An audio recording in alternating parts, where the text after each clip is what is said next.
Sir ಈಗ ಈ ಮನೆಯವರ ಜೊತೆಗೆ ಯಾವ ರೀತಿ ಟೈಮ್ ಸ್ಪೆಂಡ್ ಮಾಡ್ತೀರಾ ಸರ್? ಯಾಕಂದರೆ ರಾಜಕಾರಣಿಗಳಿಗೆ ತುಂಬ ಒತ್ತಡ ಇರುತ್ತೆ. ಬೆಳಗ್ಗೆಯಿಂದ ರಾತ್ರಿವರೆಗೂ ಜನಸಂಪರ್ಕ ಇರುತ್ತೆ, ಫೋನ್ಗಳು ಬರ್ತಾ ಇರ್ತವೆ. ಇಂತಹ ಸಂದರ್ಭದಲ್ಲಿ ಇಂಥ ಒತ್ತಡಗಳ ಮಧ್ಯೆ ಕುಟುಂಬದ ಜೊತೆಗೆ ಯಾವ ರೀತಿ ಸಮಯ ಮಾಡ್ಕೊಳ್ತೀರಿ ಸರ್? ಅದೊಂದು ಆಗ್ತಾ ಇಲ್ಲ, ಪರ್ಸ್ನಲ್ ಲೈಫ್ ಸಿಗ್ತಾ ಇಲ್ಲ ನಮಗೆ ರಾಜಕಾರಣಿಗಳಿಗೆ. ನಾವು ಮಕ್ಕಳ ಜೊತೆ ಮತ್ತು ನಮ್ಮ ಮನೆಯವ್ರ ಜೊತೆ ಸ್ಪೆಂಡ್ ಮಾಡಲಿಕ್ಕೆ ಆ ಕಾಲ ಸಿಗ್ತಾ ಇಲ್ಲ. ಯಾವಾಗ ಅವಕಾಶ ಸಿಗ್ತದೆ ಅವಾಗ ಸ್ವಲ್ಪ ಅವ್ರ ಜೊತೆ ಇರಲಿಕ್ಕೆ ಪ್ರಯತ್ನ ಮಾಡ್ತೀವಿ. ಬಿಟ್ಟರೆ ಬೆಳಗ್ಗೆ ಅವ್ರ ಜೊತೆ ತಿಂಡಿ ತಿಂದು ಬಿಟ್ಟರೆ ಇನ್ನು ರಾತ್ರಿ ಎಷ್ಟೊತ್ತಿಗೂ ಮಕ್ಕಳು ಮಲಗಿದಾಗ ನಾವು ಮನೆಗೆ ಹೋಗ್ತಕ್ಕಂಥದ್ದು ಇದೆಲ್ಲ ಇದೆ. ಹಾಗಾಗಿ ಪರ್ಸ್ನಲ್ ಲೈಫ್ಗಳು ರಾಜಕಾರಣಿಗಳಿಗೆ ಯಾವತ್ತೂ ಅಷ್ಟಾಗಿ ಸಿಗಲ್ಲ. ನಾವೆಲ್ಲರೂ ಕೂಡ ಜನಗಳ ಬಗ್ಗೆನೇ ಆಲೋಚನೆ ಮಾಡ್ಕೊಂಡಿರೋದ್ರಿಂದ ಖಂಡಿತ ನಮ್ಮ ಪರ್ಸ್ನಲ್ ಲೈಫು ಹೆಚ್ಚಿನದಾಗಿ ಕೊಡಲಿಕ್ಕೆ ಸಾಧ್ಯ ಆಗ್ತಾ ಇಲ್ಲ. ಅಲ್ಲ, ಕುಟುಂಬದ ಸದಸ್ಯರು ಯಾವತ್ತಾದರೂ ಇದ್ರ ಬಗ್ಗೆ ಅದಾಗಿದೆ, ಅವರಾಗಲೇ ಬೇಸದು ಪಡ್ಕೊಂಡಿರ್ತಕ್ಕಂಥದ್ದು ಸನ್ನಿವೇಶಗಳಿದ್ದಾವೆ.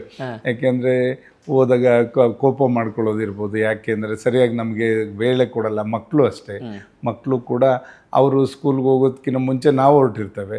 ನಂತರ ಅವರು ಬರೋ ಅಷ್ಟರಲ್ಲಿ ನಾವು ಹೋಗೋ ಅಷ್ಟರಲ್ಲಿ ಅವ್ರು ಮಲ್ಕೊಂಡಿರ್ತಾರೆ. ಹೀಗಾಗಿ ಸಾಕಷ್ಟು ನಮಗೆ ಈ ಕೊರತೆನ ಎದುರಿಸ್ತಾ ಇದ್ದೀವಿ ರಾಜಕಾರಣಿಗಳೆಲ್ಲರೂ. ನಾನು ಅಂತಲ್ಲ, ಎಲ್ರಿಗೂ ಕೂಡ ಇದು ಸಮಸ್ಯೆ ಇದ್ದಿದೆ.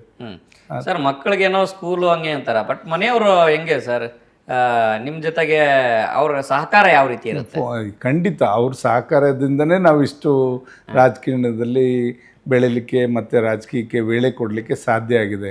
ಅವರು ಏನಾದರೂ ಹಠ ಮಾಡಿ ಇಲ್ಲ ನನ್ನ ಜೊತೆನೇ ಇರಬೇಕು ಅಂತ ಏನಾದ್ರು ಹೆಣ್ಮಕ್ಳು ಆ ಥರ ಮನಸ್ಸು ಮಾಡಿದ್ರೆ ಖಂಡಿತ ನಾವು ರಾಜಕಾರಣದಲ್ಲಿ ವೇಳೆ ಕೊಡಲಿಕ್ಕೆ ಸಾಧ್ಯ ಆಗಲ್ಲ. ಆದ್ದರಿಂದ ನಾವು ಪುಣ್ಯ ಮಾಡಿದ್ವಿ. ನಮ್ಮ ಹೆಂಡತಿ ಅವರು ಯಾವತ್ತೂ ಕೂಡ ಇದು ಸಮಸ್ಯೆ ಇದೆ ಹಿಂಗೆ ಹೋಗ್ತಾ ಇದ್ದೀವಿ ಅಂದರೆ ಖಂಡಿತ ಅದಕ್ಕೆ ಮೊದಲನೇ ಆದ್ಯತೆ ಕೊಡೋದ್ರಿಂದ ನಾವಿವತ್ತು ರಾಜಕಾರಣದಲ್ಲಿ ಇವತ್ತು ಇಷ್ಟು ಎಲ್ಲ ರೀತಿಯಲ್ಲೂ ಸ್ಪಂದಿಸಿ ಕೆಲಸ ಮಾಡಲಿಕ್ಕೆ ಸಾಧ್ಯ ಆಗುತ್ತೆ. ಸರ್, ಈಗ ಈ ಮನೆಯವರ ಜೊತೆಗೆ ಯಾವ ರೀತಿ ಟೈಮ್ ಸ್ಪೆಂಡ್ ಮಾಡ್ತೀರಾ ಸರ್? ಯಾಕಂದರೆ ರಾಜಕಾರಣಿಗಳಿಗೆ ತುಂಬ ಒತ್ತಡ ಇರುತ್ತೆ. ಬೆಳಗ್ಗೆಯಿಂದ ರಾತ್ರಿವರೆಗೂ ಜನಸಂಪರ್ಕ ಇರುತ್ತೆ, ಫೋನ್ಗಳು ಬರ್ತಾ ಇರ್ತವೆ. ಇಂತಹ ಸಂದರ್ಭದಲ್ಲಿ ಇಂಥ ಒತ್ತಡಗಳ ಮಧ್ಯೆ ಕುಟುಂಬದ ಜೊತೆಗೆ ಯಾವ ರೀತಿ ಸಮಯ ಮಾಡ್ಕೊಳ್ತೀರಿ ಸರ್? ಅದೊಂದು ಆಗ್ತಾ ಇಲ್ಲ, ಪರ್ಸ್ನಲ್ ಲೈಫ್ ಸಿಗ್ತಾ ಇಲ್ಲ ನಮಗೆ ರಾಜಕಾರಣಿಗಳಿಗೆ. ನಾವು ಮಕ್ಕಳ ಜೊತೆ ಮತ್ತು ನಮ್ಮ ಮನೆಯವ್ರ ಜೊತೆ ಸ್ಪೆಂಡ್ ಮಾಡಲಿಕ್ಕೆ ಆ ಕಾಲ ಸಿಗ್ತಾ ಇಲ್ಲ. ಯಾವಾಗ ಅವಕಾಶ ಸಿಗ್ತದೆ ಅವಾಗ ಸ್ವಲ್ಪ ಅವ್ರ ಜೊತೆ ಇರಲಿಕ್ಕೆ ಪ್ರಯತ್ನ ಮಾಡ್ತೀವಿ. ಬಿಟ್ಟರೆ ಬೆಳಗ್ಗೆ ಅವ್ರ ಜೊತೆ ತಿಂಡಿ ತಿಂದು ಬಿಟ್ಟರೆ ಇನ್ನು ರಾತ್ರಿ ಎಷ್ಟೊತ್ತಿಗೂ ಮಕ್ಕಳು ಮಲಗಿದಾಗ ನಾವು ಮನೆಗೆ ಹೋಗ್ತಕ್ಕಂಥದ್ದು ಇದೆಲ್ಲ ಇದೆ. ಹಾಗಾಗಿ ಪರ್ಸ್ನಲ್ ಲೈಫ್ಗಳು ರಾಜಕಾರಣಿಗಳಿಗೆ ಯಾವತ್ತೂ ಅಷ್ಟಾಗಿ ಸಿಗಲ್ಲ. ನಾವೆಲ್ಲರೂ ಕೂಡ ಜನಗಳ ಬಗ್ಗೆನೇ ಆಲೋಚನೆ ಮಾಡ್ಕೊಂಡಿರೋದ್ರಿಂದ ಖಂಡಿತ ನಮ್ಮ ಪರ್ಸ್ನಲ್ ಲೈಫು ಹೆಚ್ಚಿನದಾಗಿ ಕೊಡಲಿಕ್ಕೆ ಸಾಧ್ಯ ಆಗ್ತಾ ಇಲ್ಲ. ಅಲ್ಲ, ಕುಟುಂಬದ ಸದಸ್ಯರು ಯಾವತ್ತಾದರೂ ಇದ್ರ ಬಗ್ಗೆ ಅದಾಗಿದೆ, ಅವರಾಗಲೇ ಬೇಸದು ಪಡ್ಕೊಂಡಿರ್ತಕ್ಕಂಥದ್ದು ಸನ್ನಿವೇಶಗಳಿದ್ದಾವೆ. ಯಾಕೆಂದರೆ ಹೋದಾಗ ಕೋಪ ಮಾಡ್ಕೊಳ್ಳೋದಿರ್ಬೋದು. ಯಾಕೆಂದರೆ ಸರಿಯಾಗಿ ನಮಗೆ ವೇಳೆ ಕೊಡಲ್ಲ. ಮಕ್ಕಳು ಅಷ್ಟೇ, ಮಕ್ಕಳು ಕೂಡ ಅವರು ಸ್ಕೂಲ್ಗೆ ಹೋಗೋದಕ್ಕಿಂತ ಮುಂಚೆ ನಾವು ಹೊರಟಿರ್ತೇವೆ. ನಂತರ ಅವರು ಬರೋ ಅಷ್ಟರಲ್ಲಿ ನಾವು ಹೋಗೋ ಅಷ್ಟರಲ್ಲಿ ಅವ್ರು ಮಲ್ಕೊಂಡಿರ್ತಾರೆ. ಹೀಗಾಗಿ ಸಾಕಷ್ಟು ನಮಗೆ ಈ ಕೊರತೆನ ಎದುರಿಸ್ತಾ ಇದ್ದೀವಿ ರಾಜಕಾರಣಿಗಳೆಲ್ಲರೂ. ನಾನು ಅಂತಲ್ಲ, ಎಲ್ರಿಗೂ ಕೂಡ ಇದು ಸಮಸ್ಯೆ ಇದ್ದಿದೆ.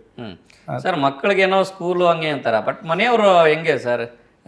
ನಿಮ್ಮ ಜೊತೆಗೆ ಅವ್ರ ಸಹಕಾರ ಯಾವ ರೀತಿ ಇರುತ್ತೆ? ಖಂಡಿತ ಅವ್ರ ಸಹಕಾರದಿಂದನೇ ನಾವು ಇಷ್ಟು ರಾಜಕೀಯದಲ್ಲಿ ಬೆಳೀಲಿಕ್ಕೆ ಮತ್ತು ರಾಜಕೀಯಕ್ಕೆ ವೇಳೆ ಕೊಡಲಿಕ್ಕೆ ಸಾಧ್ಯ ಆಗಿದೆ.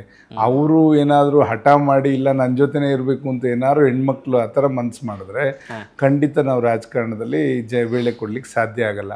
ಆದ್ದರಿಂದ ನಾವು ಪುಣ್ಯ ಮಾಡಿದ್ವಿ. ನಮ್ಮ ಹೆಂಡತಿ ಅವರು ಯಾವತ್ತೂ ಕೂಡ ಇದು ಸಮಸ್ಯೆ ಇದೆ ಹಿಂಗೆ ಹೋಗ್ತಾ ಇದ್ದೀವಿ ಅಂದರೆ ಖಂಡಿತ ಅದಕ್ಕೆ ಮೊದಲನೇ ಆದ್ಯತೆ ಕೊಡೋದ್ರಿಂದ ನಾವಿವತ್ತು ರಾಜಕಾರಣದಲ್ಲಿ ಇವತ್ತು ಇಷ್ಟು ಎಲ್ಲ ರೀತಿಯಲ್ಲೂ ಸ್ಪಂದಿಸಿ ಕೆಲಸ ಮಾಡಲಿಕ್ಕೆ ಸಾಧ್ಯ ಆಗುತ್ತೆ.